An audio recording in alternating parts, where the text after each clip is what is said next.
In the 18th century, the English and the French were the two dominant European powers in India. But by 1763, only the English remained while the French were forced to roll back all their political activities in India. How was this brought about? Hi, I am Bharat Vadera and I welcome you all to the third episode of the Love of History series.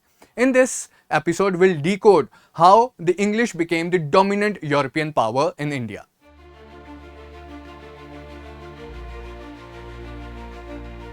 But before we actually go into the rivalry, let's first understand the theatre or the battleground. In 18th century, both English and French were present in India as trading companies. But their trading activities went beyond trade. Their activities in India went beyond trade. They also were politically competing with each other. And this political competition was enabled by one very important development, that is the decline of Mughal Empire. Okay, just have a look at this image and try to guess what this image is about. This is the image of Persian invader Nadir Shah trying to present a crown and bless Mughal Emperor Muhammad Shah Rangila. That's 1739. That's less than 50 years after the death of Mughal Emperor Aurangzeb in 1707. The mighty Mughal Empire had crumbled to such an extent that the Persian invader sacked the capital of the Mughal Empire in 1739. The city of Delhi was laid waste. In fact, Muhammad Shah Rangila, he had to plead before Nadir Shah to preserve his position, and this downfall of Mughal Empire is encapsulated in this image. This weakening of the Mughal authority, especially after the death of Mughal Emperor Aurangzeb in 1707, had resulted in emergence of autonomous or practically independent kingdoms in all parts of India. Now, even though it was an all India process, here in this video we'll focus on two key regions, Hyderabad and Karnataka. Now, let's have a look at these two regional kingdoms on the map of India. This is the kingdom of Hyderabad, ruled by the Nizam of Hyderabad, and this coastal kingdom on the east coast of India is the Carnatic region shaded in green. So these are the two regions that are of interest to us in this episode, Hyderabad and Carnatic.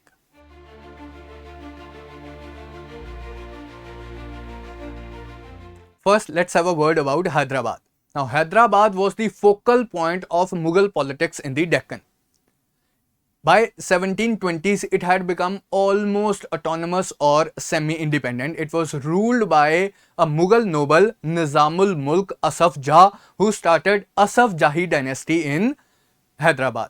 However, the position of Nizamul Mulk Asaf Jah was far from secure because he had a lot of rivals and threats. This problem became acute after his death in 1748 because the throne of Hyderabad was contested between two rival claimants, Nasir Jung and Muzaffar Jung. Nasir Jung was his son and Muzaffar Jung was his grandson. So there were two contenders to the throne of Hyderabad, that is Nasir Jung and Muzaffar Jung.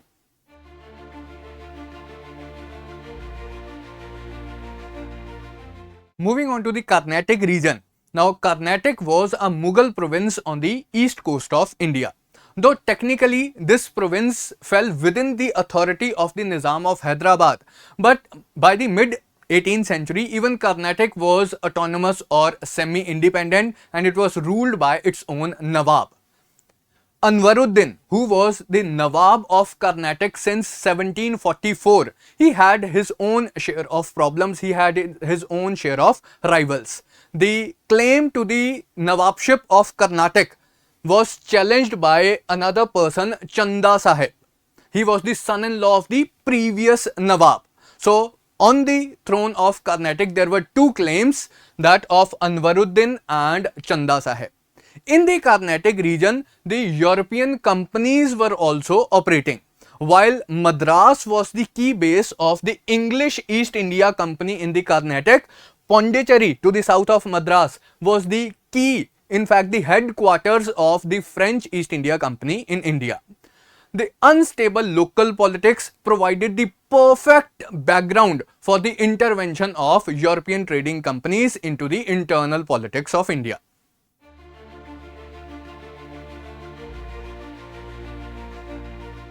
Though there had always been economic competition between the European companies in India, two different set of reasons provided the context for the outbreak of the armed hostilities in India.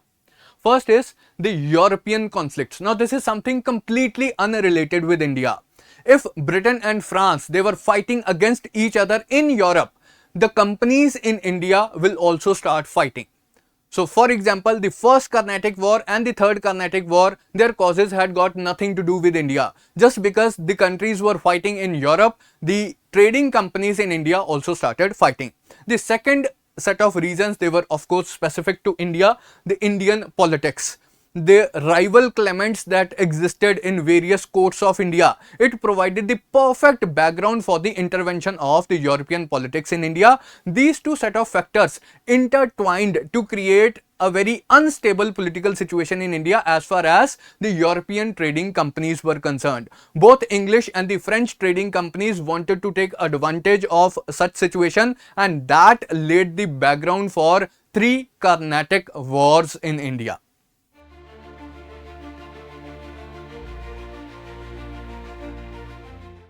The first Carnatic War did not have its origins in India. It was actually a reflection in India of a European conflict, that is the War of Austrian Succession, where England and France were on opposite sides. In 1746, French attacked the English settlements in India. The English stronghold of Madras was occupied by the French under the command of their governor Dupleix. Seeing their fortunes dip in India, the English sought help from the Nawab of Carnatic, Anwaruddin. Anwaruddin ordered the French to surrender Madras to him so that it could be returned to the English. But here comes the twist. The French were in no mood to be bullied, especially in the hour of their success in India. They not only refused, but in the Battle of Adyar, they also defeated the force sent against them by Nawab Anwaruddin.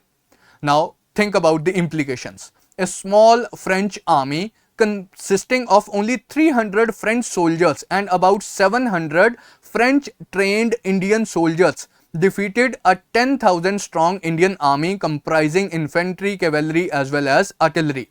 It was a victory of European military training, techniques and technology over medieval Indian military management. Or before the things could drag any further in India, the hostilities in Europe came to an end. In 1748, England and France, they signed the Treaty of Aix-la-Chapelle that ended the War of Austrian Succession, and with the same treaty, the First Carnatic War also came to an end. But think about it. Do you think a peace treaty signed in Europe also automatically stopped the interference that had begun with the first Carnatic War in India? Also, all those things also stopped? Definitely not. So this brings us to the second Carnatic War.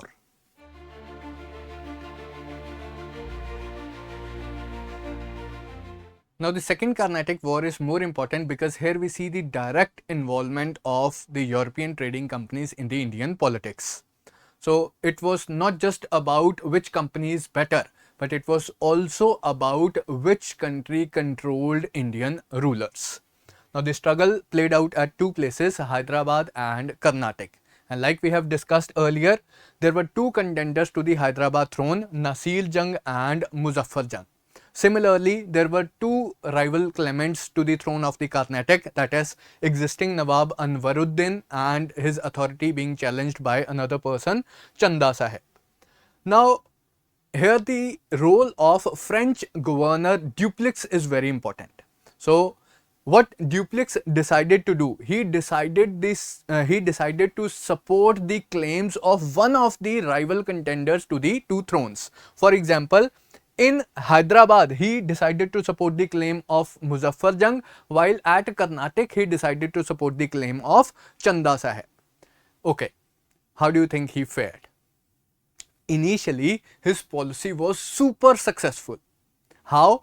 Because at Hyderabad, eventually Muzaffar Jung was installed as the Nawab, and at Carnatic, eventually Chanda Sahib was installed as Nawab.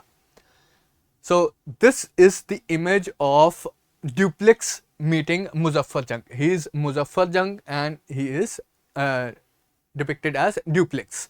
So after Muzaffar Jung became the Nawab Nizam of Hyderabad, he went to visit Dupleix to thank him. Similarly, at Carnatic, in the Battle of Ember, Nawab Anwaruddin was killed. We have already seen in the first Carnatic War that in the Battle of Adyar, a small French force had defeated a 10,000 strong Indian army. The feat was repeated in the Battle of Ember in 1749, where a small French force defeated and killed Nawab Anwaruddin. In his place, Chanda Sahib was installed as the Nawab of Carnatic. Now what happened? The son of Anwaruddin, Muhammad Ali, he fled to the city of Tiruchinapalli and he locked himself up in the Tiruchinapalli fort. Now the English became concerned about all this. Now we have the way they saw the situation. There was a French contender who had succeeded at Hyderabad, and similarly in Carnatic also the person whom the French had supported had become Nawab. If at all the places the French supported people would become Nawab, then English won't be able to get the trade concessions that they so badly wanted. So they decided to support, at this moment Robert Clive decided to support the claims of Muhammad Ali, who had locked himself up in the Tiruchinapalli port. Clive convinced his superior that it is not good to attack Tiruchinapalli, because Tiruchinapalli fort, it was surrounded by the French forces and the forces of Chanda Sahib. Instead, he devised a wonderful strategy. He said that instead of attacking Tiruchinapalli, instead of trying to relieve Muhammad Ali at Tiruchinapalli, why don't we straight away attack the capital of Carnatic, that is Arcot? And that strategy played off well. After the capital of Nawab of Carnatic was attached, Chanda Sahib was forced to lift the siege of Tiruchinapalli, and then while he was trying to relieve his capital Arcot, he was killed in the battle. He was defeated in the battles and eventually he was killed. So Muhammad Ali then was installed as Nawab of Carnatic. Now, while all these things were going on, the French government became disillusioned with Dupleix.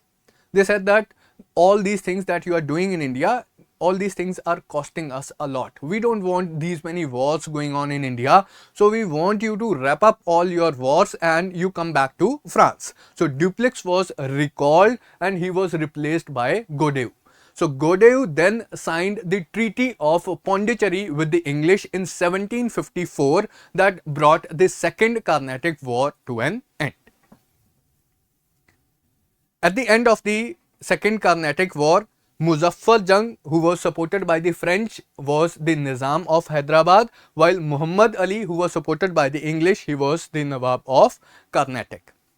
So at one of the places a French contender was there, at the other place the English contender was there. So by the end of Second Carnatic War, the French still had a strong political position in South India. The final result would have to wait till the end of the Third Carnatic War. Now this Third Carnatic War waged from 1756 to 1763. This war also had got nothing to do with India. The cause of the start of the Third Carnatic War was the outbreak of hostilities between English and the French in Europe. So at this point of time, the English and the French, they were engaged in a global struggle for supremacy, and that war was known as 7 Years' War. So they had a lot of thought that what should we call this war? Because the war waged for 7 years, they ultimately decided that let's name it 7 Years' War. How ingenious. So coming back to its impact on India, coming back to the implications of 7 years war on India. So it led to the outbreak of the Third Carnatic War in India that waged from the same period 1756 to 1763. Now, because both the English and the French, they were concerned about the how war played out globally, including in India. So the home governments of both countries supported the trading companies in India. So French East India Company was supported by the home government. The English East India Company was supported by the home government. The French government sent a senior commander to India, Count Lally, to lead the French East India Company in this Third Carnatic War.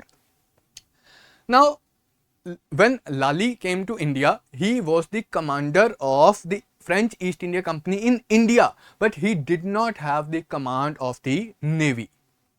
The naval command of the French was in the hands of D'Aché. Now, he was not based in India. Can you imagine? The French Navy that was supposed to protect the interests of French East India Company in India, it was not based in India. It had its headquarters at Mauritius. It had its headquarters at Mauritius, and all the way, the Navy will have to move all the way from Mauritius to India in order to protect the interest of the French East India Company. On the other hand, there was no coordination between the French officer Lally and D'Aché. So this lack of coordination played a great role eventually in the defeat of the French in India. Second, Lally versus Bussy. In the Second Carnatic War, the French governor Dupleix had installed a very capable French officer, the Bussy, at Hyderabad. But once Lally came to India, he ordered Bussy to move from Hyderabad to Pondicherry.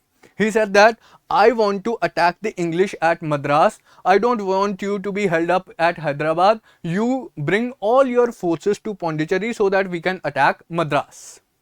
Bussy tried to argue with Lally. If I'll come from Hyderabad to Pondicherry, then the English will also occupy Hyderabad and they can attack us through northern Sarkars from Bengal. But his advice was discarded by Lally. He was so arrogant that because I am superior, I will take all the decisions and I am ordering you to move from Hyderabad to Pondicherry so that we can attack the English at Madras.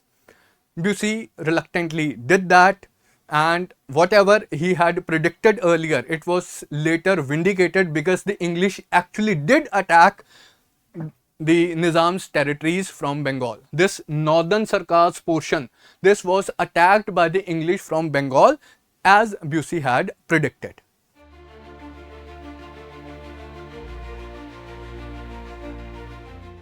The most consequential clash of the entire war came in 1760, that is the Battle of Vandewash. In this battle, the English general Sir Eyre Coote completely decimated Lally's forces. The loss was humiliating to the French to the extent that one of their key commanders, Bussy, was taken a prisoner by the British. Lally was forced to fall back on Pondicherry with a demoralized army. Sir Eyre Coote followed up his victory by capturing most of the remaining French places in India. Pondicherry fell in January 1761, followed by Mahe, Jinji, Yanam the same year. The consequence was that the French were left without a toehold in India. The war in India was over. However, the final peace had to wait till the 7 Years' War was over in Europe.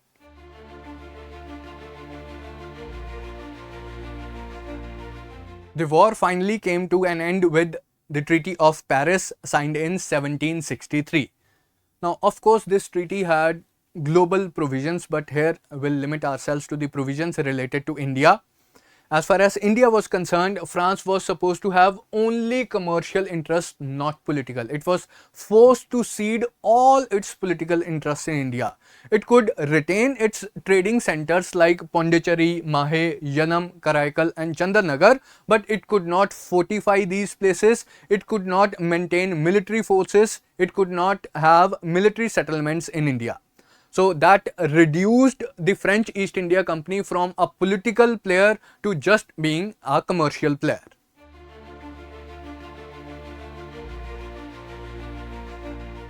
So the Third Carnatic War left English as the supreme European power in India. The political power of the French East India Company was broken. But that begs the question, what were the reasons for the success of the English in India, or we can say what were the reasons for the failure of the French in India? There were many reasons. Let's discuss these reasons one by one. The first reason was the stronger commercial position of the British East India Company. Now, the British East India Company was a private trading enterprise. It was a private joint stock company which had profitable trade going on all over the world. On the other hand, the French East India Company was a government sponsored entity that focused less on profitable trade and more on political gambits. This commercial position of the British East India Company, it received a major boost in 1757 when, after the Battle of Plassey, even the Bengal riches, Bengal trade came in the hands of the British East India Company. Now, this brings us to the second reason, that is the lack of government support. Because the French East India Company was a government sponsored company, its fortunes in India were always tied with the fortunes of the French home government. It always looked up to the French home government for support, and if French home government could not support this company could not survive on its own. For example, during the Second Carnatic War, when Dupleix campaigns were proving too costly, he was ordered by the French home government to come back to France. In fact, I'll tell you an interesting anecdote. Many of the political campaigns in India, many of the French political campaigns in India were sponsored by the private money of the French governors in India. That was the position of French East India Company in India. And like, I always wonder, is that how the French intended to defeat the British in India? By using the private wealth of their French governors? So the position was quite pathetic. Next is naval superiority. Now, the strength of the English lay in their navy. French were in no position to challenge the English Navy in India. In fact, I have discussed earlier also, the headquarters of the French Navy in Indian Ocean, they were not in India, they were at Mauritius. And whenever there was any need for French Navy, the French naval fleet will come all the way from Mauritius. And by the time that fleet would reach in India, the game would already be over. Which again begs the question, is that how they intended to defeat the British in India? By stationing their navy at a far off place at Mauritius in the Indian Ocean. How will they defeat the English? In fact, there was another reason also, that is geography.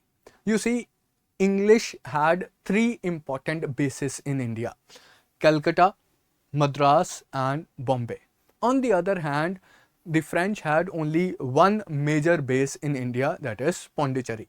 Their naval base, like I said earlier, it was located at a far off place in Mauritius. Now, regarding the role of geography, a historian V.A. Smith has made a very beautiful statement.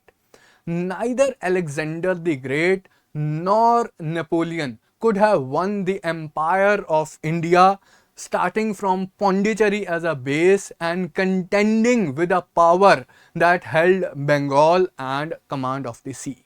How can a power based in Pondicherry, which had so little resources, compete with a power which had three major bases in India, which controlled Bengal and which had the command of the sea?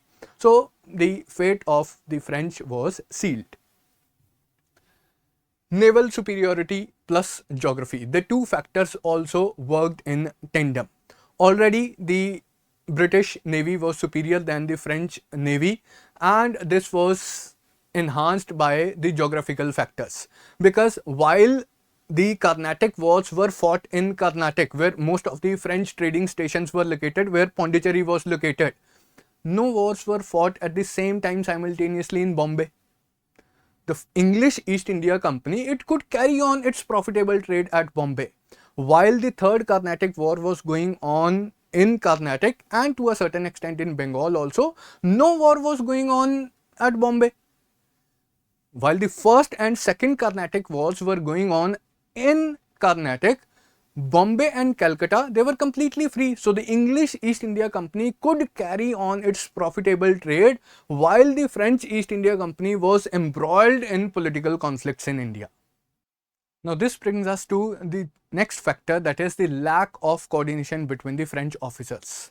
I had already highlighted that the French Army Command and French Naval Command, it was not united, and there was no coordination between French Army and French Navy. At crucial moments, the French naval commanders, they would leave Indian waters, leaving the French governors to fend for themselves. For example, D'Aché, he was so offended by the arrogance of Count Lally that he left Indian waters and leaving Lally to fend for himself. Similarly, the lack of coordination between Lally and Debussy. Debussy was not at all in favor of leaving Hyderabad and coming to Pondicherry, but he was forced to do that by Lally. Lally, with his arrogance, had alienated almost all the French officers in India, which proved to be a strategic or tactical blunder. The last and the most important reason perhaps was the result of wars in Europe. When France could not win the wars in Europe, how could its fate be any different in India? And whatever might have been fate in India, if France had lost wars in Europe, then it would have to cede political benefit to the English in India.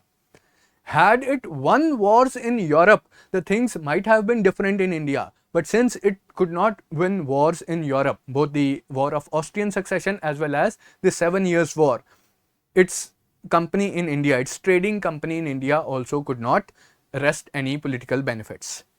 So that is all as far as the Carnatic Wars are concerned. The historical importance of these Carnatic Wars lay in the fact that they made English the supreme European power in India, and now with the European competition eliminated, they could embark upon the journey of establishing political dominance over India. But that is the story that we will turn to in the upcoming episodes of this series. Till then, take care.